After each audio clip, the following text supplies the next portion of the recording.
વિચરતી અને વિમુક્ત જાતિના દેવી પૂજક પરિવારોના બાળકો કૃણાલ પ્રતાપભાઈ કાવેઠિયા ઉંમર વર્ષ 8 તેઓ વિજયનગર પ્રાથમિક શાળા નંબર 4માં અભ્યાસ કરતો હતો અને રોશની પ્રતાપભાઈ કાવેઠિયા ઉંમર વર્ષ 5 કૂવામાં પડી જતા મોત થયું હતું।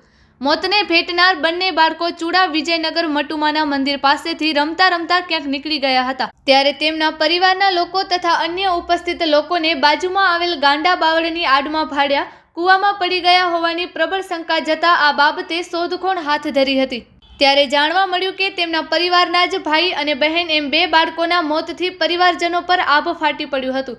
ઘટનાની જાણ થતાં ચૂડા પોલીસ સ્ટેશનના પીએસઆઈ એચ જાડેજા અને તેમની ટીમ હોમગાર્ડ જવાનો અને ગ્રામજનો દ્વારા ઘટના સ્થળે દોડી આવ્યા હતા।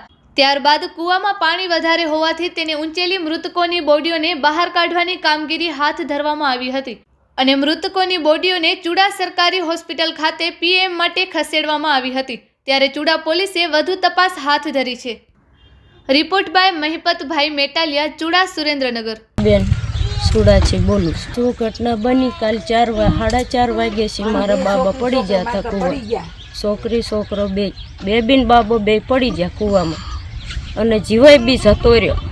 અમને ખબર નથી અમે જોવા ગયા હતા, અહીંયા હતા જ નહીં। સગનભાઈનો કૂવો કહેવાય અને કાંઠા વગરનો છે, બાંધ્યો નથી। કેટલી વખત કીધું પણ માન્યા નહીં। તો આટલી વિનંતી છે કાં બંધાઈ દો કૂવો અને કાં તો બુરાઈ દો। આટલી આજ તો અમારી સાથે આવું થયું, કાલ બાળકો બીજા બી થાય, અમારેથી નથી જોઈએ જવાતું, બીજાથી જેમ જોવા છે। મારી આટલી વિનંતી છે।